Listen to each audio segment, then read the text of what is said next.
Bonjour Gilbert Diatkine. Bonjour, Alain Et Grimsey.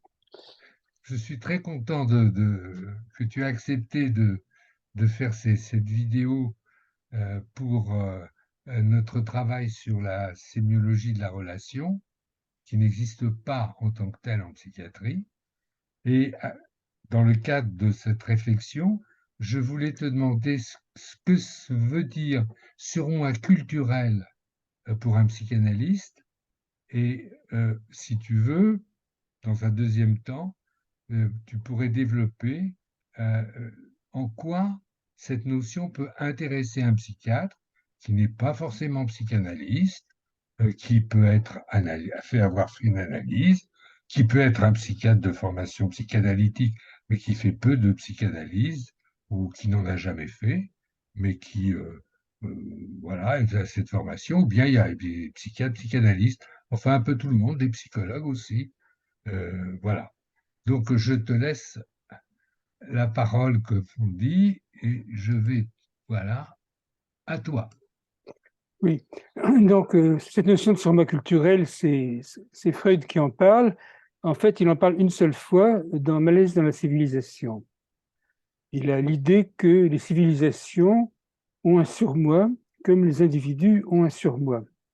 C'est-à-dire que le progrès de la civilisation, dans la mesure où il existe, est lié à l'élaboration de traumatismes comme le surmoi individuel est lié à l'élaboration du traumatisme édipien. Alors peut-être qu'il faut que j'explique pourquoi je me suis intéressé à ce sujet, pour Oui, commencer, bien sûr. hein, et ça tient essentiellement à ma pratique psychiatrique, en fait. Parce que je suis psychiatre, j'ai eu une pratique de psychiatre d'adulte, mais j'ai essentiellement été psychiatre d'enfants, et j'ai eu à m'occuper d'enfants plutôt difficiles au centre psychothérapie Clocoteau, à Vitry-sur-Seine, et j'avais affaire à des enfants qui venaient de toutes sortes de cultures. Il y avait énormément d'enfants d'immigrés, et même si c'était des enfants d'origine française, il y avait toujours une histoire culturelle, une histoire au niveau de leurs parents, leurs grands-parents, à laquelle j'ai commencé à attacher une importance de plus en plus grande. Donc j'ai commencé à m'intéresser à ce qui, dans l'histoire non seulement de l'enfant, mais de sa famille, jouait un rôle dans sa psychopathologie. Euh, alors, cette question du côté psychanalytique, cette question du soma culturel est quelque chose qui, en réalité, est présent chez Freud d'un bout à l'autre de son œuvre. Parce que Freud a tout le temps été concerné par ce qu'il appelle ou la culture ou la civilisation. Alors, peut-être qu'ici, il faut que je fasse une parenthèse pour expliquer qu'est-ce que c'est que la culture, qu'est-ce que c'est que la civilisation. Est-ce que tu es d'accord pour que je fasse ça? Oui, oui, oui, Oui. tout à fait. Je suis d'accord pour que Bon. tu fasses ça, mais c'est un redoutable problème parce que, bon, mais allons-y, à toi, vas-y. C'est un problème un peu absurde parce que les deux mots sont synonymes, hein. La culture et la civilisation, c'est à peu près la même chose, mais pour les besoins de la clarté, je trouve que c'est commode de distinguer la culture et la civilisation. Parce que la culture, à mon point de vue, concerne tout ce qui est art, lettres, tout ce qui concerne les arts, en gros. On peut dire qu'il y a un progrès de la culture à ce point de vue-là, si on veut, tandis que la civilisation concerne le contrôle de la violence dans la société. C'est une définition que je propose, c'est pas celle de Freud, hein. Oui, c'est-à-dire, est-ce que tu veux dire que ça a une fonction de, la culture serait là pour, dans la civilisation plutôt, serait là pour protéger les individus les uns des autres. Disons plus simplement que le progrès de la civilisation se mesurerait au contrôle que la société peut exercer sur la violence.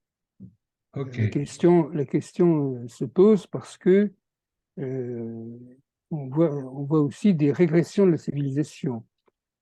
Assez régulièrement, des acquis de la civilisation, par exemple l'abolition de la torture, l'abolition de l'esclavage, l'abolition de la peine de mort, sont remis en question dans différents endroits de la planète.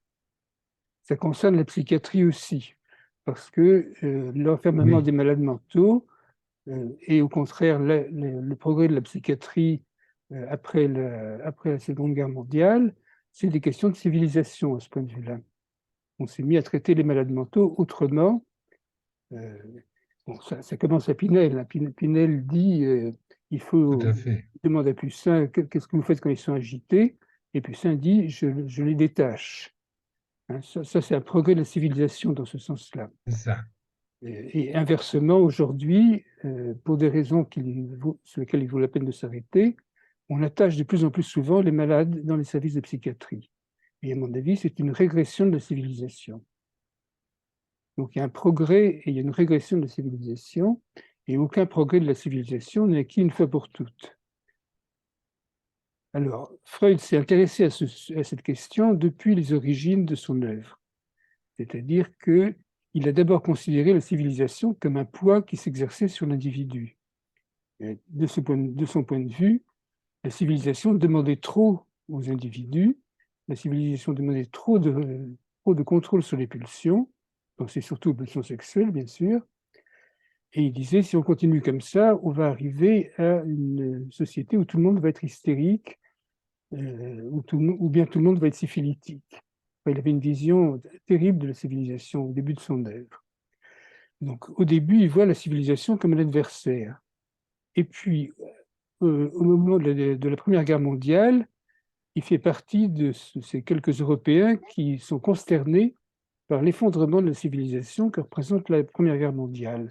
Parce que Freud est un Européen convaincu, c'est quelqu'un qui est aussi bien à l'aise en Autriche qu'en Angleterre ou en France, et il est consterné de voir que des gens comme les Français et les Allemands, quand ils se font la guerre, ne le font pas de façon civilisée. Il y a un déclenchement de barbarie absolument incroyable pour des gens qui ont autant de points en commun. Donc ça renverse son point de vue et il se dit, mais quand même, la civilisation est quelque chose de précieux et elle peut disparaître. Et donc, il s'interroge, qu'est-ce qui fait que des gens qui ont tant de choses en commun n'arrivent pas à s'identifier les uns aux autres?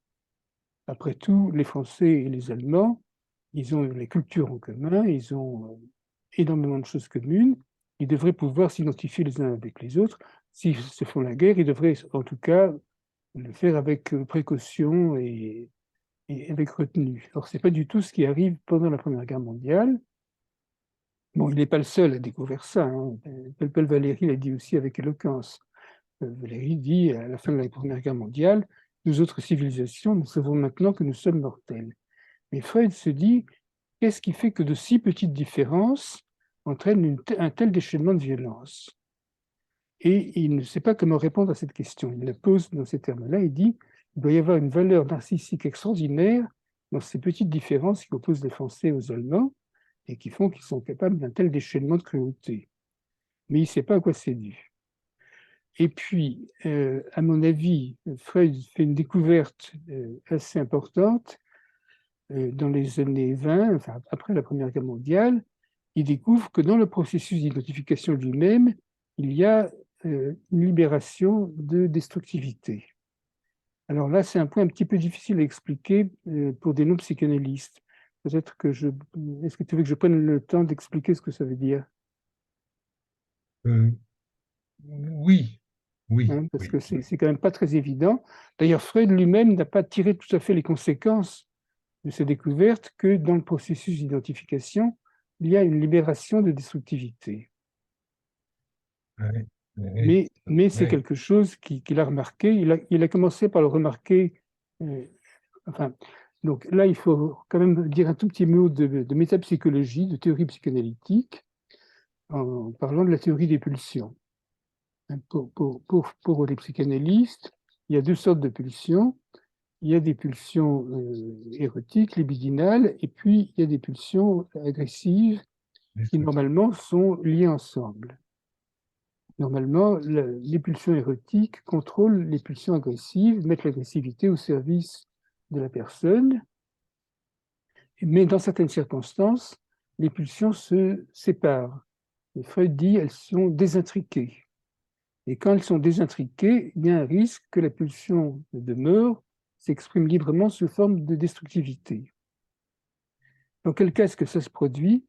Eh bien, ça se produit chaque fois que la libido, qui était dirigée vers des objets, se retourne vers le moi.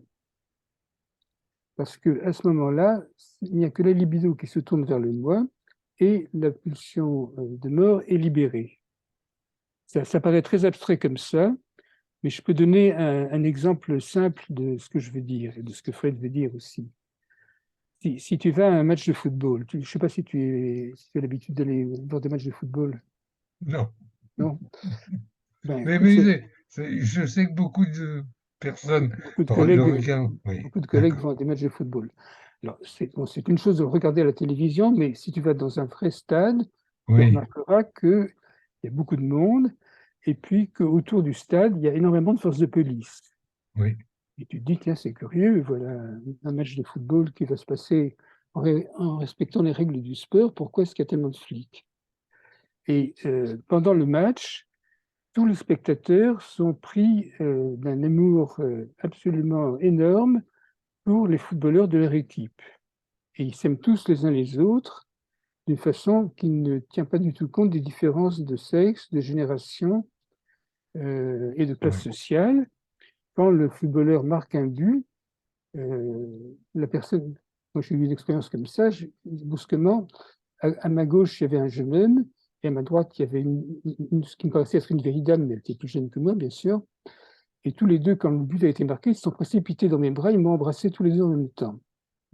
On était tous pris d'un amour, mais d'un amour narcissique, dont les aspects objectaux auraient pu être cherchés, bien sûr, mais enfin, en gros, c'était quand même en tout bien, tout honneur, on s'est tous embrassés, et tous dans le même amour pour le joueur de football qui avait marqué le but.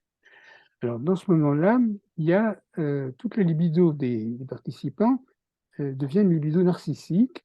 Notre narcissisme est enflé formidablement. Nous avons tous marqué un but dans des conditions formidables. Nous sommes formidables. Et puis, la destructivité est tournée entièrement contre l'équipe adverse. Alors, normalement, ça doit bien se passer justement parce qu'il y a tous ces flics à la sortie. Quelquefois, ça ne se passe pas bien du tout et il y a des bagarres entre supporters. C'est complètement incompréhensible parce que les supporters de chaque équipe sont exactement pareils les uns que les autres. Mais n'empêche qu'on voit un déchaînement de violence qui, à mon avis, s'explique par l'hypothèse de Freud que quand il y a une régression narcissique de la libido, il y a une désintrication pulsionnelle et une libération de destructivité. C'est pour ça Est-ce que... que, Oui, est-ce qu'on pourrait dire qu'au fond, euh, il y a une forme d'indifférence à autrui? C'est-à-dire, quand on est dans cette situation-là, bien sûr, les gens qui se regroupent dans ce repliement sur eux-mêmes, groupal, s'aiment, bien sûr, mais par rapport aux autres, ceux qui ne sont pas dans ce alors, je repliement, crois que non, je crois pas que ce soit l'indifférence, je crois qu'il y a une haine inexplicable. il y Et a carrément de la haine, oui, d'accord. ça paraît complètement incompréhensible. Ça peut se manifester aussi par de la froideur, c'est-à-dire une haine qui est mise au Alors, congélateur, en quelque sorte. au mieux, ça se passe comme ça, en effet, mais au pire, on voit les supporters se bagarrer et éventuellement, il y a des morts, quoi. Voilà. C'est, c'est- J'ai vu un match de football en Angleterre. En Angleterre, la police montée à cheval est présente. Tu Ouais. vois, donc, cette libération, à mon avis, c'est un modèle expérimental de la désintrication pulsionnelle qui se produit à l'occasion de l'identification. C'est-à-dire que nous sommes tous identifiés les uns aux autres et aux joueurs de football qui a marqué le but, mais à ce moment-là, il y a une libération de destructivité qui explique le danger permanent que court la civilisation, parce que l'identification est présente tout le temps et qu'à chaque instant, en effet, il peut y avoir des accès de violence. Donc le problème qui se pose, c'est pas tellement pourquoi il y a de la violence, mais comment c'est possible qu'il y ait de la civilisation. Et c'est à cette question-là que Freud répond par l'hypothèse du surmoi culturel. Alors, l'hypothèse de Freud est très complexe, je ne crois pas que ce soit le lieu que je la détaille complètement ici, et d'autre part, elle est très contestable, Mais il y a un point qui me paraît parfaitement relevant, valable actuellement, encore maintenant, c'est l'hypothèse que les progrès de la civilisation se font par un travail de deuil collectif. Par exemple, un progrès de la civilisation considérable, c'est la réconciliation franco-allemande. La France et l'Allemagne ont été pris dans des guerres très violentes à 3 reprises. Et puis, depuis 70 ans, on connaît une période de réconciliation franco-allemande qui était très complexe, qui a pris beaucoup de temps, mais enfin, on peut considérer comme un progrès de la civilisation que les Français et les Allemands ne se fassent plus la guerre depuis pas mal d'années. C'est pas du tout sûr que ce sera toujours comme ça. Mhm. Mais disons que ce progrès de la civilisation s'est fait parce que les Français d'un côté et les Allemands de l'autre ont fait un travail de mémoire considérable pour reconnaître les crimes que les uns et les autres avaient commis dans le passé.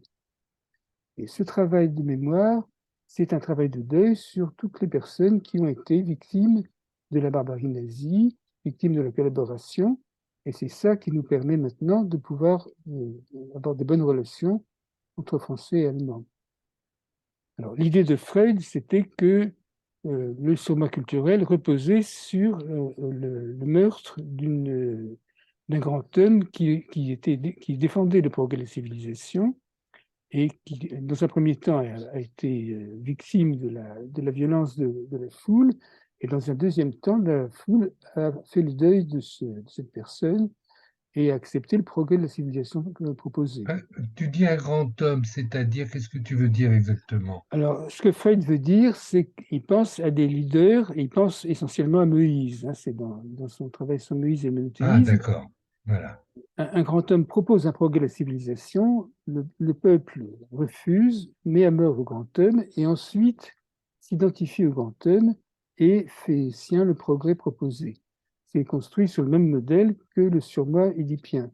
Dans le complexe d'Édipe, le surmoi se construit par identification aux parents du même sexe, mis à mort en fantasme. Pas en Mhm. réalité, mais en fantasme. Mhm. Alors, D'accord. sur ce modèle-là, Freud a pensé que le modèle de Moïse, le modèle de Jésus. Alors, Freud avait l'idée que Moïse avait été tué par les Juifs, ce qui n'est pas du tout confirmé historiquement. Oui, Et alors, dans le cas de la réconciliation franco-allemande, ça tient un tout petit peu la route. Par exemple, Jaurès, la mise à mort de Jaurès, qui oui. était contre la Première Guerre mondiale, est un petit élément dans ce processus de réconciliation franco-allemand. De même, on peut se dire que et Konrad Adenauer et De Gaulle ont tous les deux failli être assassinés respectivement dans leurs pays respectifs. Ah, oui. Mais fondamentalement, je pense que ce n'est pas ça qui est important. Ce qui est important, c'est le travail des historiens qui a permis de parler de tous les crimes commis au cours des guerres, de les raconter et de faire surtout que pour les gens qui nous consultent, on puisse s'intéresser à ce qui s'est passé au niveau des générations précédentes. Donc je reviens à ce que les Voilà. psychiatres peuvent tirer de ces considérations qui ont l'air d'être comme ça, absolument historiques et loin de la clinique, mais en réalité c'est très important en clinique. C'est-à-dire que pour les Français, ce qui s'est passé pendant la Seconde Guerre mondiale, évidemment aujourd'hui ça paraît très loin, mais au niveau des grands-parents ou des arrière-grands-parents, il s'est passé souvent des choses qui ont des conséquences importantes dont on parle dans les familles ou dont on ne parle pas dans les familles. L'effet le plus saisissant, c'est évidemment le silence. Quand il y a eu des personnes qui ont été soit des bourreaux, soit des victimes, assez souvent, la génération suivante n'ose pas en parler. Et ce qui se passe, c'est qu'il y a des choses dont il ne faut pas parler, des choses auxquelles il ne faut pas penser, et ça produit des effets psychopathologiques. Bon. Est-ce que tu peux donner un exemple d'un effet psychopathologique Oui. de comme ça voilà, pour qu'on Voilà, comprenne bien? j'ai été consulté par un homme qui était un ingénieur d'une grande école, qui a été marié et père de famille. Il était tout le temps par Mons et par Vaux parce qu'il travaillait principalement à l'étranger. Et puis, un jour qu'il est rentré chez lui, sa femme l'a fait plaquer. Alors, il a consulté parce qu'il ne comprenait absolument pas, il tombait des nues, il ne voyait pas du tout ce qui n'allait pas dans sa relation à sa femme. Et en parlant avec lui, je me suis rendu compte qu'il y avait une zone absolument considérable de la vie affective qui, pour lui, n'avait strictement pas de sens. Ce qui fait qu'il était complètement incapable de se mettre à la place de sa femme ou de ses enfants. C'était un très bon ingénieur, mais il y avait une espèce de neutralisation de sa vie affective qui fait que sans doute il devait être très, très pénible à vivre pour sa femme et qu'il n'a pas du tout deviné que sa femme le supportait mal et est partie.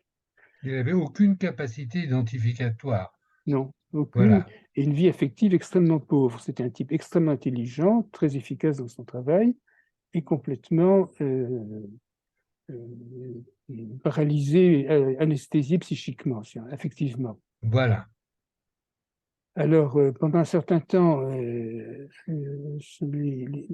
les entretiens ont été assez pauvres. Et puis, quand même, il a dit que quand même, il se passait quelque chose dans sa vie qui était un petit peu, qu'il avait pas, dont il avait honte, qu'il ne voulait pas parler. C'est qu'il avait l'habitude d'aller voir des prostituées. C'était à l'époque où il y avait des prostituées dans la rue, donc il y a fort longtemps. Et il allait dans un certain endroit de la rue, de la rue Saint-Denis, et il regardait le manège des prostituées. Ça arrivait quelquefois qu'il monte avec une prostituée, mais ce qui l'intéressait vraiment, c'était de voir ce qu'elle faisait. Et il allait toujours dans un certain endroit de la rue Saint-Denis. Alors, au bout d'un certain temps, il s'est demandé pourquoi il allait toujours à cet endroit-là, et il a réalisé que cet endroit-là, c'était là qu'était l'atelier de ses parents pendant l'occupation. Enfin, ses parents étaient des juifs immigrés qui avaient créé un petit atelier de tailleur rue Saint-Denis, et il n'avait jamais pensé à ça, mais en fait, ce qu'il regardait, c'était l'activité de, de ce qu'il pensait être ses parents. Et puis, petit à petit, il a commencé à s'interroger, enfin, interroger sa famille, et il a découvert qu'en réalité, ses parents, il était né après la guerre, lui, et ses parents étaient tous les deux des survivants des camps qui s'étaient rencontrés après leur libération. Ils avaient réussi à survivre. Chacun des deux avait perdu une famille déjà existante, c'est-à-dire que son père avait perdu une femme et des enfants qui étaient morts à Auschwitz, et sa mère avait perdu aussi un mari et des enfants qui étaient morts aussi dans un camp. Donc, cet homme et cette femme se sont rencontrés, ont essayé de reconstruire une vie vivable, et leur premier enfant était cet homme. Et évidemment, ils n'ont jamais parlé de tout ça, et en particulier de la culpabilité du père, parce que le père avait un intense sentiment de culpabilité, parce qu'il avait vu venir la RAF, les Veldiv, il s'était mis à l'abri avec sa femme et ses enfants. Oui, non, je crois qu'il avait juste une femme. Et il avait oublié quelque chose chez lui. Et sa femme m'avait dit, il lui avait proposé d'aller le chercher. Et il avait accepté. Et donc la femme s'est fait rafler et pas lui. Donc, de passer à reconstituer toute cette histoire en interrogeant, enfin, c'était très, très, très laborieux, mais petit à petit, cette espèce d'impossibilité de s'intéresser à la vie psychique des autres, et aussi sa curiosité pour ce qui se passait dans cet endroit-là, a commencé à prendre beaucoup plus de sens pour lui. Il est devenu beaucoup plus vivant. Bon, je ne te raconte pas la suite de l'histoire, mais c'est un exemple de comment un traumatisme survenu dans les générations précédentes peut être élaboré parce que maintenant, on peut parler on peut parler de tout ça. Et pour les parents, juste après la guerre, ils ont essayé d'en parler. Assez souvent, les survivants des camps ont essayé de parler. Et pendant toute une période qui a duré à peu près 20 ou 30 ans après 1945, il s'est fait un silence là-dessus. Et dans un deuxième temps, les historiens et les artistes aussi ont fait un énorme travail qui rend possible maintenant de parler de ces traumatismes transgénérationnels. Donc, pour que les psychiatres puissent faire leur travail, pour que les psychanalystes puissent faire leur travail, il faut que les historiens fassent le leur. À ce point de vue-là, le sûrement culturel est très différent du sûrement individuel. Le sûrement individuel, au fond, se construit un petit peu de cette façon-là aussi. Il faut arriver à comprendre ce qui est arrivé dans les conflits de la période édipienne chez l'enfant, mais ça, on peut le faire uniquement à partir du matériel, des souvenirs refoulés du patient. Tandis que pour le surmont culturel, il faut utiliser les souvenirs personnels du patient, mais il faut aussi utiliser ce que les historiens et les politiques nous permettent de faire. Alors, il y a des pays où c'est pas possible. Par exemple, j'ai travaillé avec des collègues algériens en Algérie, et en Algérie, on peut tout savoir sur les crimes commis par les Français, mais c'est absolument impossible de savoir les crimes commis par les Hellènes. Alors, très souvent, dans les histoires de familles des Algériens, une partie de la famille était du côté français, une partie était du côté nationaliste. Mhm. Donc, pareil en Turquie. Enfin, j'ai eu l'occasion de superviser des collègues dans différents pays, et c'est extrêmement important d'apprendre l'histoire pour comprendre ce qui est arrivé.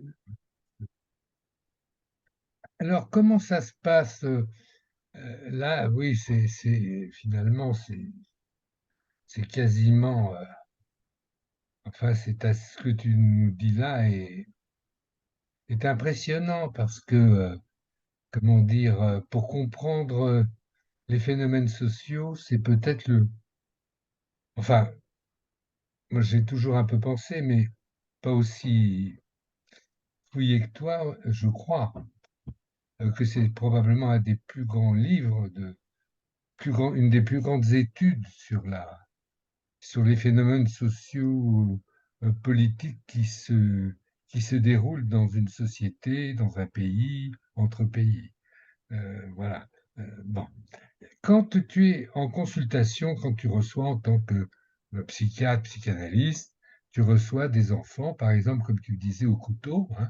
Le couteau a été une Hmm. institution dont je suis moi-même pédopsychiatre, comme on dit, enfin, et je me souviens du couteau et de toute l'histoire institutionnelle. Enfin, j'avais entendu quoi, et que c'était un lieu très important où travaillaient des gens de très très grande qualité, enfin, selon mon point de vue. Euh, je voulais te demander, est-ce que tu pourrais nous donner une situation où, évidemment, comment dire, tu reçois une famille et quelque chose se passe qui te fait dire, voilà, il y a quelque chose au fond, de transgénérationnel. Hmm. Hein, il y a un non-dit transgénérationnel, c'est ça. Pas forcément. Enfin, disons que quand je recevais des gens au couteau, Oui. évidemment, je suis aussi ignorant que tout le monde. Et ma seule information, c'est les parents qui peuvent me la donner. C'est-à-dire que j'avais une curiosité tournée vers le passé, mais les parents venaient de pays dont j'ignorais presque tout.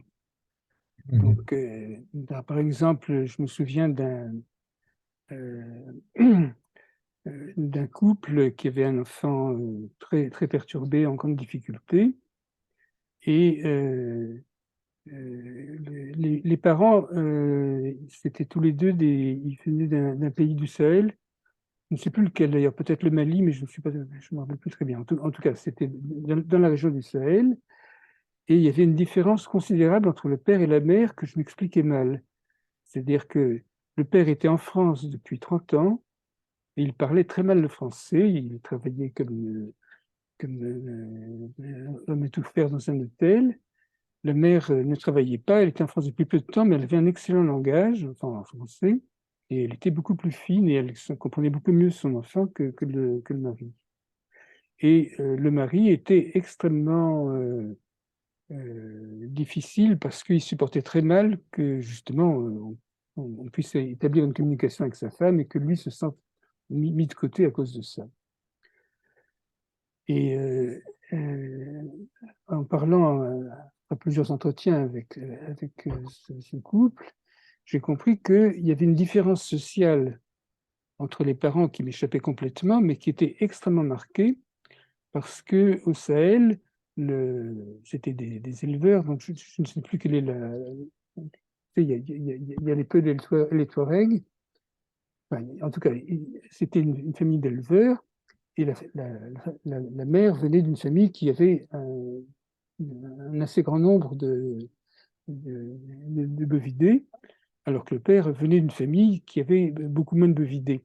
vu de Vitry-sur-Seine, ça parle pas beaucoup. Il faut un certain temps pour arriver à se rendre compte qu'il y avait autant de différences entre la mère et le père que entre, mettons, le duc d'Orléans et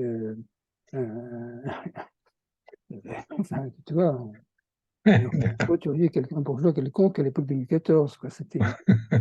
Donc il a fallu que cette mère m'explique tout ça pour que je comprenne et pour qu'on commence à comprendre par quels moyens on pourrait arriver à faire que le père accepte certaines choses qu'on proposait pour l'enfant sans qu'il ait le sentiment qu'on risquait de lui prendre sa femme, en gros.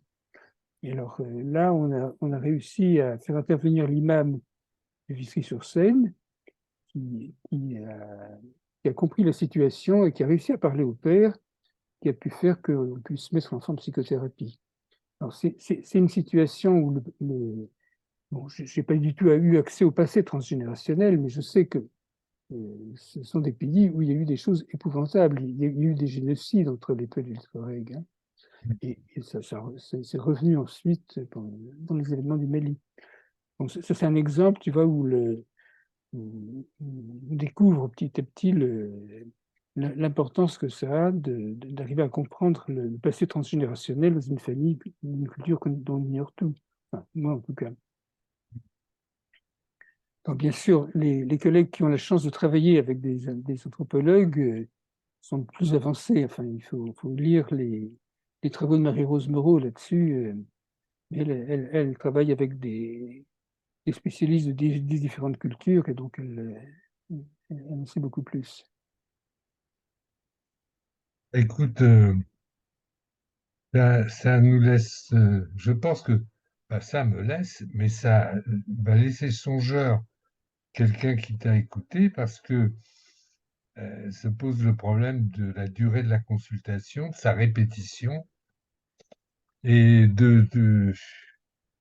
enfin, c'est pas pour polémiquer avec qui que ce soit, mais les conditions actuelles du psychiatre, plein de bonne volonté d'ailleurs, certains, qui veulent bien faire le moins mal possible, on va dire, sont vraiment dans des limites temporelles qui font que c'est bien difficile de tenir compte d'un tel, d'un tel impact.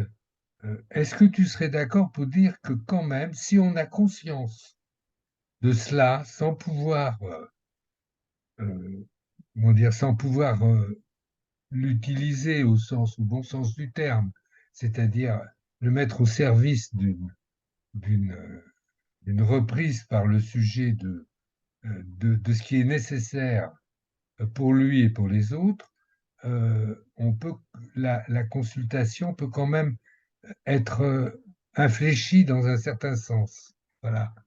Moi, je crois que c'est quand même important de sensibiliser les collègues à ces problèmes-là, même s'ils n'ont plus les possibilités qu'on avait au couteau, en effet, de prendre du temps, de ne pas être tout seul aussi, hein, parce que je travaillais avec des collègues et ça aidait considérablement. Bon, les conditions de travail actuelles des psychiatres sont en soi un problème de civilisation, hein, c'est-à-dire qu'il n'y a pas seulement le fait qu'on attache les malades, il y a Très aussi important ce que tu nous dis là. il y a aussi le fait que, en effet, les collègues n'ont pas assez de temps pour travailler et qui sont encombrés de papiers à remplir et qu'au lieu d'écouter leurs patients, ils remplissent des dossiers.